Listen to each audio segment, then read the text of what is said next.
Hello and welcome to our first presentation of the Lake George Land Conservancy's Living Lands Series for 2020. I'm Sarah Hoffman, LGLC's Communications and Outreach Manager. We created the Living Lands Series to showcase the animals and people who use the land and the waters of Lake George, both past and present. This year's series will be provided online through links, as you've probably found already, on our website and also on social media. The videos will be available to watch later as well. So if you're not able to join us on the scheduled day and time of 5:30 in the evening, you can always check back later or watch it a second time if you so desire. We're really excited to provide the lineup we have this year and are thankful to our presenters for being flexible in providing recordings instead of the live presentations that we would all prefer. But to keep everyone safe and sound, we are doing it this way and we hope to get back to our normal format next year. For tonight, we are excited to introduce Dr. Nina Schoch, who will be presenting about Adirondack loons. Dr. Schoch is the Executive Director of the Adirondack Center for Loon Conservation. She is a wildlife veterinarian and biologist and has been studying loons in the Adirondacks since 1998. Dr. Schoch practiced small animal medicine from 1991 to 2002 and is a licensed wildlife rehabilitator. She's a member of numerous conservation and wildlife health-related organizations and has written many scientific and lay articles about Adirondack loon research. So without further ado, here's Dr. Nina Schoch with a presentation about Adirondack loons. Hi, I'm Nina Schoch. I'm the Executive Director for the Adirondack Center for Loon Conservation, and I'm here today to talk to you about some of the work we're doing, some of the studies and education programs we're doing with Adirondack loons. So we are dedicated to promoting and inspiring passion for the conservation of common loons, and we do that through our scientific research and our educational programming in the Adirondack Park.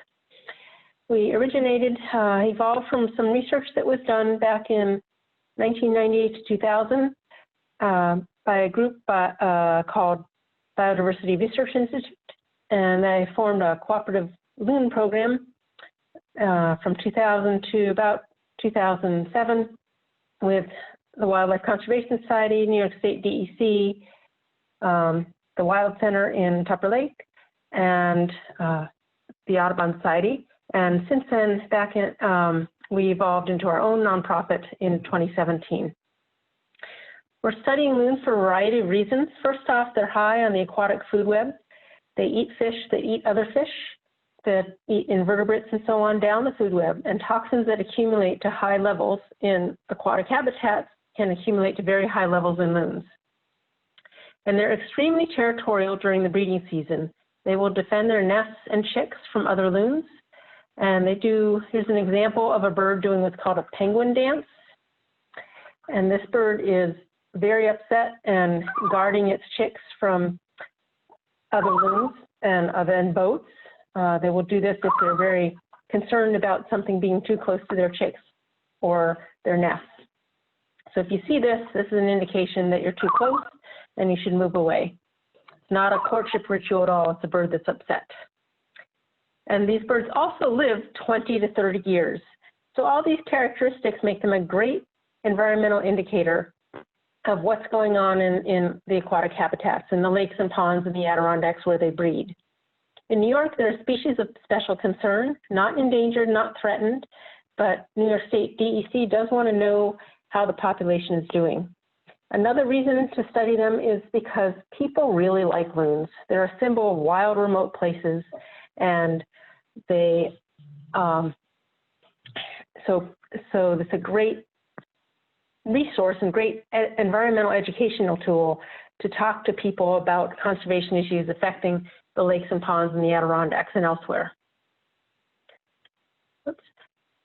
There are actually 5 species of loons. In the Adirondacks, we have the common loon here that breeds, and they are here from late April through November. Occasionally, we also get the red-throated loon migrating through, and then in the winter. And very rarely, a yellow-billed loon has been seen here.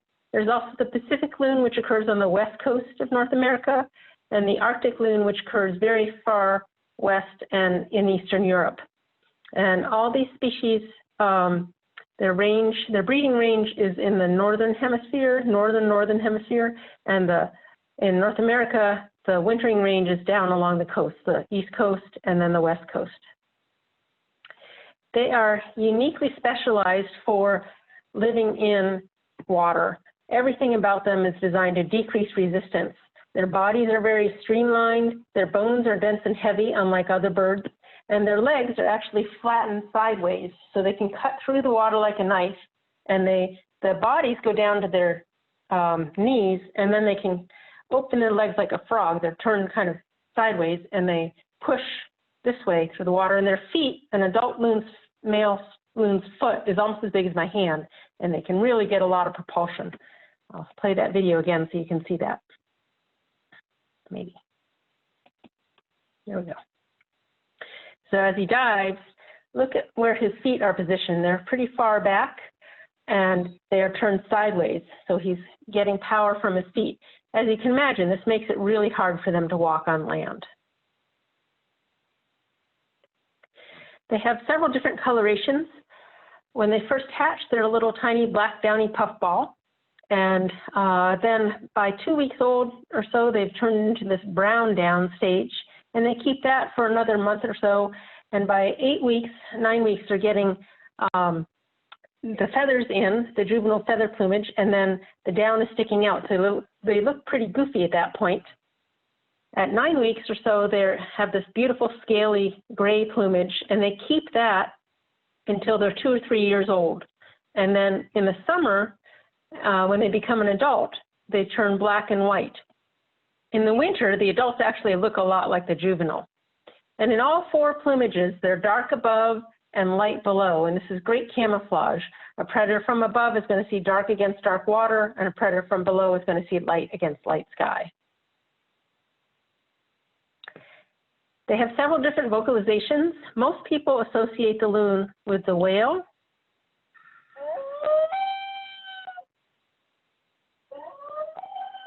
And this is a long distance communication call between adults. I usually hear it when there's two adults that are swimming and they go down under and one comes up and doesn't know where the other is and dives and wails to find the missing bird.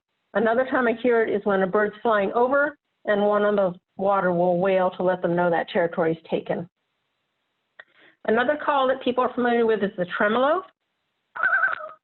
And this is actually an agitation distress call. That's what this bird is doing with the little chick. That photographer's a little too close for its comfort. And so if you're hearing tremolo, something is wrong. They're either upset with another loon, or an eagle's flying over, or a boat's too close for their comfort. Now males, they'll give a yodel. And that's what this bird is doing. And this is a very agitated alarm distress call. When they are yodeling, that means something is really bothering them. I usually see it when there's an eagle flying over, or two males are fighting, or sometimes when an airplane flies over, a bird will yodel because they think it's a big eagle. I also see it when a boat, again, gets too close to the chick. So if you're hearing yodels, look around, make sure it's not you in the boat, and you might see an eagle flying over, or you might see two loons fighting or something like that. Now, the call most people don't associate with loons is the hoot. If you're hearing hoots, that means all is well, and they are just talking to each other. You aren't disturbing them at all. I usually hear hoots when adults are feeding chicks and the chicks are begging. They do this screeching, whiny stag, especially as they get older. They'll slam the parent around the neck and the bill, and they will tell the parent to go down and get some food. And then the parent goes down and comes up and does a hoot, and the chick is begging, and the parent goes, hoo, hoo, and then the chick comes over and gets the fish. So there's a lot of different factors that affect loons and their habitat. And we study quite a few of these in the Adirondack Park. There's a common thread between all of them, and that is humans. even wildlife predators. Where there's more humans, there's more garbage, like people are camping or something, and more opportunistic predators, things like raccoons and gulls and ravens and even bears. So if we're able to decrease our impact on the environment, we'll help loons and other wildlife too. Oops. Sorry. So in 1998, Biodiversity Research Institute came to New York and captured some loons to learn more about how mercury was affecting the population here. And mercury is an airborne pollutant that's the primary source worldwide was through coal-fired power plants. And in the United States, the emissions were blown from west to east across North America, and the Midwest coal-fired power plants were a huge source of mercury pollution in the Northeast. Methylmercury is a toxic form that bioaccumulates up the food web. In the case of loons, males are more affected than females because males are heavier. They weigh 10 to 13 pounds in the Adirondacks, and the females weigh 8 to 10. Also, females can deposit some of the mercury in the eggs they lay. It's a neurotoxin, so it affects their behavior. It makes them more lethargic and depressed. The adults won't defend the territories as well. They won't incubate eggs as well. They may not care for the young as well. And the chicks, if they're born with high mercury levels, they may not have the energy to get up on the parents' backs and back ride like they should. And that protects them from predation and also from chilling down and getting cold. So the BRI found that the overall impact of mercury pollution on loons was to decrease their reproductive success. And birds that had 3 parts per million or more in their blood of mercury had much lower reproductive success than other birds. And what they found from west to east across North America is that the mercury levels in the loons went up. The males, again, were more affected than the females. And in the Adirondacks, we've been studying loons, again, since 1998, so over 20 years. We now are monitoring birds on over 100 lakes in the park, in every single watershed. Our work is supported through New York State DEC and New York State Environmental Research and Development Authority, and we also have several partners collaborating with us on this project. So we've developed what's called a mercury hazard profile, and that is how much mercury is in the loons themselves. And we do this by going out and actually capturing the birds using what's called night lighting techniques. I'm sure many of you are familiar with jacking deer, and we are essentially the loon jackers in the park. And we also use playback calls. So the loons, when they have chicks, are very attracted to the chick call. So we actually use the chick calls to call the adults into the boat. And we use the hoot calls to call the chicks into the boat. And they will get literally within inches of the boat, and then we're able to scoop them out of the water with a net. We have special permits from U.S. Fish and Wildlife Service and New York State DEC to conduct this work. And so we have a very experienced crew that goes out and does this, and I'll show you more information about this later on. Then we place these beautiful bracelets on the birds, and here's an example of what they look like. There's a yellow band with a black stripe, and then an aluminum band from the bird banding lab with a unique number on it. So if the bird is found later, then we can identify which bird it was and where it was banded. And here's an example of a loon's leg. You can see how flat it is and how big the foot can get. And some of the birds that we banded in 1998 and 99 are still out there raising chicks, which is pretty cool. Then we collect a blood sample to figure out how much mercury is in the birds. We also are looking at the health of the individual birds. And we have field staff every summer that monitor the reproductive success. And so they're looking for each banded bird on every one of our study lakes and trying to figure out if they raise chicks and if they come back from migration and if they pair up with another loon and how many eggs they lay. And here's an example of a loon going up on a nest, a typical nest. You can see that they really don't have a lot of ability to walk on land. And here's another bird going up. They usually lay 1 or 2 eggs, and they usually start nesting in sometime in the 2nd or 3rd week in May. And if the first nest fails, they may re-nest. So sometimes we have chicks hatching as late as mid-August. And here's an example of what the egg looks like. It's pretty big and heavy, and it's mottled brown, blackish, olivish green. And it's pretty well camouflaged in the nest. And then after about almost a month, the chicks hatch. And the first egg that's laid hatches first, and that chick's a little bit bigger than the other one, and they'll actually do what's called sibling rivalry the first day, where the bigger one establishes dominance over the second one. They may fight until the more submissive one gives up, and the bigger one may actually grow at a faster rate than the other because it's getting more food. But usually there's enough food, so they both grow well. And after about 3 months, the chicks are able to fly. And here's a chick that's quite capable of caring for itself, but and it's as big, if not bigger than its mom, but it's still begging from her and trying to get these little tidbits that she's going down and getting for it. So our goal is to find out how many chicks survive to fledging age. And with this, we're able to figure out how mercury is impacting the reproductive success of the birds. We also looked at how much mercury was in the food web. And so in the water and the sediment and the plankton and the crayfish and the fish that loons would eat to get an idea of how much they were exposed to. And we did find that mercury accumulated as it went up the food web. So this is a graph that's based on about 700 samples, and it was, 300 samples through 2007. And we found at that point that 21% of the males and 8% of the females had mercury levels high enough to impact their reproductive success. Now, a lot of mercury regulations took effect in the late 2000s, both on a state level, regional level, and also on a national level. And so we're starting to see some improvements. What we did find at that time was that both the low mercury and the high mercury birds nested about the same, but the low mercury birds were hatching more chicks. The chicks survived almost the same, but the overall productivity of the low mercury birds was higher than the high mercury birds. So, and that was driven by the hatching success. And here's an example of how lake acidity affects loon mercury levels. On acidic lakes, there's a bacteria that converts elemental mercury to methyl mercury at a higher rate, and that bacteria thrives in the acidic environment.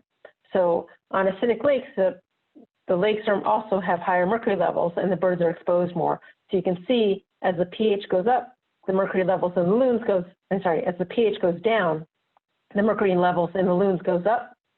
And as the pH goes down, gets less acidic, the mercury levels go down. Sorry, said that wrong. As the pH goes up, the lakes get less acidic, and then the mercury levels go down. And this is true for both female and male loons.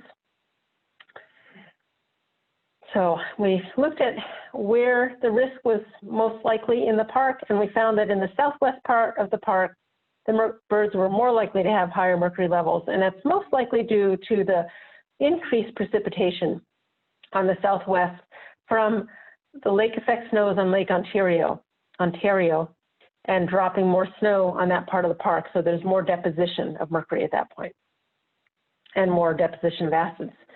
As I mentioned, the mercury regulations have taken effect, and so we started seeing less deposition in the Adirondacks and throughout the Northeast of both mercury and acids. And so on a chemical level, the lakes have improved substantially thanks to the emission regulations. And we were wondering if we started to see an improvement in the loon mercury levels also. So we looked at analysis of our data from 98 to 2016, and we found that before 2010, the mercury levels were starting to go up, and then they stabilized after 2010. So that's a good sign that the birds are indeed responding to decreased deposition. It's just going to take a while because they live so long. Unfortunately, in the last 2 years, 3 years, a lot of work has been, a lot of effort has been to undo environmental regulations, including emission controls. And so now we may see more acidic and more mercury deposition across the country and in the Northeast too. So it'll be interesting to see how things change. We did find that on some of our lakes that were very acidic back in the late 90s, that they were, and very high levels of mercury, that they had dropped significantly over 20 years. So that was great, 10 years. So we take what we're learning and we use that to inform policy, and we produce scientific publications, and then and so that policymakers can have good, sound scientific data to use that to make their decisions, both on the New York State level and regional level, and also on a national level. BRI is also working on a global level with the Minamata Treaty, which is an international treaty to reduce mercury emissions and mercury pollution worldwide. And then we take what we're learning, and we also provide information to the public through our science summary reports. And you can find these on our website, which is adkloon.org. And these are synthesis of our data, our scientific articles that are much more fun to read. I personally really like writing the science summary reports. They're fun. So another study we did was to look at how where Adirondack loons migrated to. And for some reason, they don't like to live here in the Adirondacks in the winter. And I don't know why, because, you know, our ice palaces are really cool, but they do have to dig down to find their fish, which is kind of hard for a loon. But when they go to the coast, they're exposed to things like oil spills and botulism, and then commercial fishing in gill nets. I don't have a photo of that, but the loons are one of the bycatch species in commercial fishing. This is a loon that was tangled in a fishing line here in the Adirondacks. So we partnered with USGS to learn more about where Adirondack loons migrate to, and we use satellite transmitters on a very few birds, and this is what they look like. A friend of mine calls this a remote control loon, but actually it's a loon with an antenna sticking out. And we found a lot of information from these few birds. Here is a male that received his antenna on August 20th. He's a green bird here. And then there were 2 females in New Hampshire that received 2 transmitters also. November 16th, he's off the coast of Long Island. And 3 days later, and through January, he's down off the coast of New Jersey. And these 2 females went to the coast of Maine and hung out there for the winter. They hung out through mid-April. Here he is off the coast of New Jersey again in mid-April, and the females off the coast of Maine in mid-April too. And this bluebird, unfortunately, the battery stopped functioning in the transmitter. The mortality signal did not go off, so we're pretty certain it was a battery problem.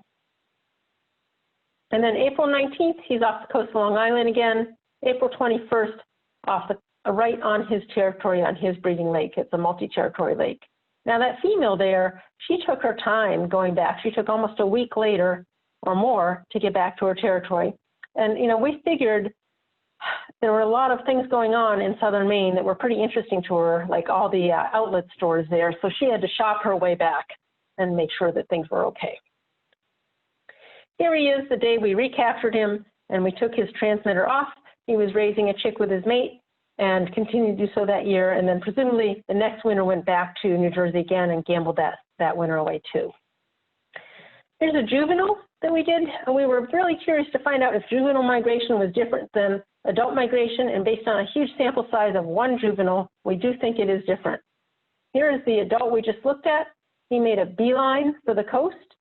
And then this juvenile, however, went from lake to lake in New York as they iced up and didn't make it to Long Island until 2 months after the adult. So my theory is that once they learn where they're migrating to, they go straight back and forth and they know where they're going. And this is an example of how loons fly. They fly nonstop. They don't soar like turkey vultures or hawks and eagles. They have to fly nonstop to the coast. So migration for them is a really high energy effort. And here's an example of another satellite bird that went back and forth to her breeding lake. And then on November 5th, we got the first signal in the morning, 10:49, and presumably she was flying before that. By 4:15 that afternoon, she was off the coast of Cape Cod. So that was a nonstop migration during the day. Pretty interesting to find out. And here she is. She went down, ended up in Buzzards Bay in early May, spent some of the winter there. And May 6th, she was in Massachusetts. May 9th, 8:23 in the morning, we got the first signal. And by 4 o'clock that afternoon, she was back on her breeding lake. And here's what she looked like.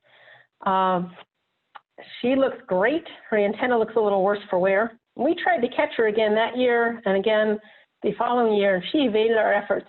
And then we lost track of her. And then we found her a year or two later on a different pond because of her band. She didn't have her antenna anymore. It must have broken off. And then we recaptured her and put what's called a geolocator on her. And this is a little device that we have to actually capture the bird a year later. And then that lets us download the information. And we found that on her, in her wintering ground with the geolocator was the same as her wintering ground with the satellite transmitter. So that was pretty interesting news too. One of the things that we also coordinate is the annual Loon Census. And this is conducted on the third Saturday in July from 8 to 9 in the morning. And we have hundreds of people participate. You are most welcome to participate. The Lake George Association coordinates the census on Lake George for us. You can find out more information again on our website. So this is letting us get a snapshot of the loon population every year. So we're able to identify trends in the population and identify its status from year to year. It's very helpful. We also study the nesting success of the birds, and we do this using trail cameras. And this has been a really fun study because our field staff are out there once a week monitoring the birds, but then the trail cameras catch things that we don't have the opportunity to see, like beavers coming up next to the birds. And here's a loon chick that just hatched, and the banded bird is going back up on the nest to incubate the second egg. Here's a nest with 3 eggs. That happens occasionally. And here's a heron going by. Something we didn't know was that bears apparently like loon omelets. So in 2018, we had 2 instances of bears eating eggs. So that was interesting. We also have documented water level rise. Related to climate change, we've had several summers where we have huge torrential rain events, sometimes lasting weeks. In 2015, we had 3 weeks of basically solid rain. We had over 10.5 inches of rain those weeks. On the 22nd of June that year, this is what this nest looked like. And here it is, 23rd in the morning at 6 a.m., 12 hours later. And by that evening, it was wiped out. And here's another nest on a different territory, different lake. And this bird, there were 2 nests on that, 2 territories. One nest, the chicks hatched on the 19th and did great. This nest, they were due to hatch on the 23rd, 24th, and this is what happened on the 23rd. We had over 1.5 inches of rain that day. So. We've also documented human disturbance on some of these lakes, and because of this, you know, this is way too close. You're supposed to be at least 100 to 150 feet away from a loon nest. And these people are fascinated with this bird, but it's not acceptable to be that close to a bird. So because of that, we worked with DC to implement management and to put buoys outside the loon nests to encourage people to stay away. And so that has helped in those instances. Another problem we've discovered is that the loons get tangled in fishing line regularly. And so the incidence of this has increased over time. Every summer we have several cases that we try and go catch and get the line off the birds. Because there's more people out there fishing and the birds catch a fish that still has line attached, and they shake their head and try and get the line off, but then it wraps around their head, and it's a real problem. So we've now starting to rescue the birds. Other times they get iced in the winter. It's a juvenile bird that doesn't know it needs to go, and that's a pretty precarious situation. But so we try and minimize those, encourage them to leave on their own. We started this fishing line recycling program. We invite you to participate in this. We have fishing line containers that we are now distributing throughout the park. If you're interested in hosting one of these, please let us know. And we will definitely provide that and some brochures for you. We also have signs that we place at the boat launches. And we do public presentations And we also have the Adirondack Tremolo, our newsletter that comes out, and the summer issue is now available on our website. So we hope that you'll download that and learn more about our work. And people want to know how they can help loons. Well, basically, on the water, it's common sense. You know, if you're an angler, please use non-lead fishing tackle and collect any fishing line you see, and then learning their behaviors and staying away from them, watching them from a distance. If they approach you, that's okay, but if you approach them and they're moving away, that's an indication they aren't comfortable, especially if they're tremoloing or wailing or yodeling. And then learn the behaviors. This is a bird that is doing what's called a hangover position, and it's hiding on the nest, trying to move away or trying to hide so that you don't approach any closer. I actually was away the week this photo was taken, and I got an email from my husband saying, "We've got a report of a dead loon. What do you want me to do?" And so I sent him an email back saying, well, go out and collect it and send it down to the wildlife pathology unit and find out why it died. So the next day I get an email back from him that says, with this photo attached, and the subject was "Dead Loon Lives," and this bird was doing a hiding position, and the people that reported it thought it was dead because it wasn't moving. But as my husband approached it, he saw the eye blink, and he's like, that bird is not dead. It's just incubating eggs.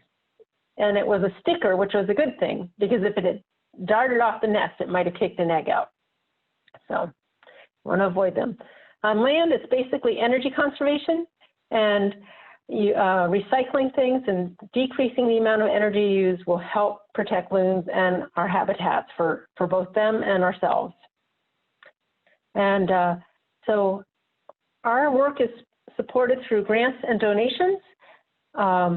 We spend a lot of work during the year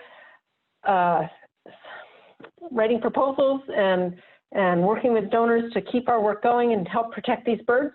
And we are very grateful to everybody that helps us throughout the year. We also have a lot of in-kind support from organizations that want to help us with our work, and that makes a huge difference in our ability to do things. A few years ago, we started a Loon Center in Saranac Lake, so we invite you to come visit us either virtually online or in person because it's a great place to be, and we love talking with you about loons and your stories about them. And so right now, because of COVID, we're open 3 days a week, but we hope to open more in the future if cases stay low. And if not, then we welcome you to visit us online. We also have some exhibits there, and we're working on developing more so you can come learn more about loons.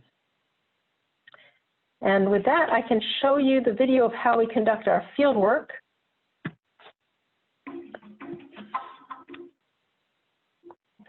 This was filmed in 1999 on Arbutus Lake in Newcomb. And we go out at night because the loons can't see us as well at night, and we are using the spotlights to hide the boat from them because they can't see the boat if they're looking at the light. We have 3 people in a boat, a driver, a lighter, and a netter. And again, we have special permits from Fish and Wildlife Service and New York State DEC to conduct this work. And we're calling the birds into the boat. And so with the fishing line rescue birds, if they don't have chicks, they can be extremely hard to catch because they're attracted to the chick calls. And if they don't have chicks, they don't have the hormones built up, and they won't come into the calls. And if they're healthy enough, they'll just swim away from us. But if they're come into the calls, they will come straight to the boat and we're able to catch them. It's definitely a team effort. The boat driver, there's the size net we use, is a big salmon net. The boat driver has to place the boat in the right place. The lighter has to shine the light correctly, and the netter has to be able to catch the bird, ideally on the first try. Here's the chick being caught. And that chick is about 5 or 6 weeks old. He's pretty plump. He's been eating really well. He's in the brown downy stage there. And we usually cover the heads of the birds once we catch them because it calms them down. We've also since found that chicks like to be have their head stroked and they'll fall asleep. which is a great way to settle them down while their parents are being processed, banded, and having the samples drawn.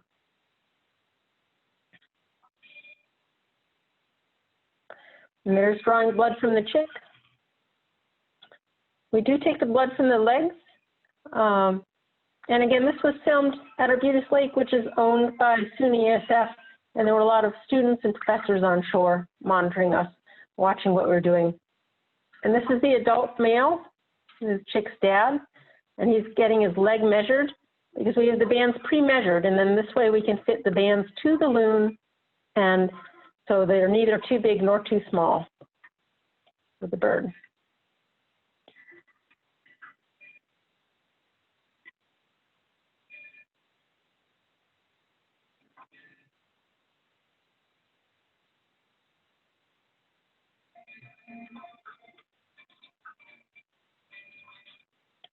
And there he's getting a silver band and a green band with a dot on it on his right leg.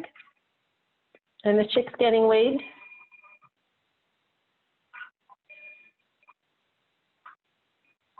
So we take measurements. We take feather samples and blood samples, measure the leg and the wing and the bill.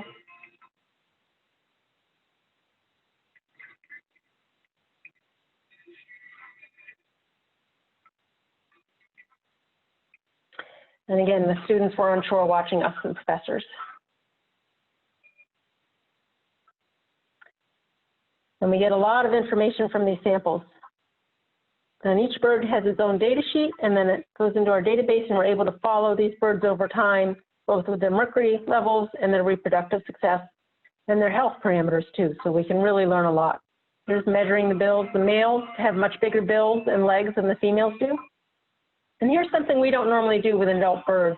We don't normally let go of its head, uncover its head until it's on the water, because we don't want to risk anybody getting damaged by the bird. But luckily, this bird happened to like being a movie star and was quite calm and watching us while we were watching it. I don't think it understood what was going on at all. And then you can see as it drifts away, you can see the bands, the orange over yellow on the left leg and the silver over green on the right. And that's how we monitor these birds. And this bird was around for over a decade after it was banded. With the chick is going back out to where the female was, and then we have somebody out there the next day checking to make sure everybody's together, and then they're monitored on a weekly basis after that. So I hope that you've enjoyed this presentation, and happy to talk with you some more if you want to contact us for questions. And we greatly enjoy partnering with the Lake George Land Conservancy and having us come down and talk with you. I'm sorry we couldn't do this in person this year, but hopefully we will do it again in the future year. So thank you very much.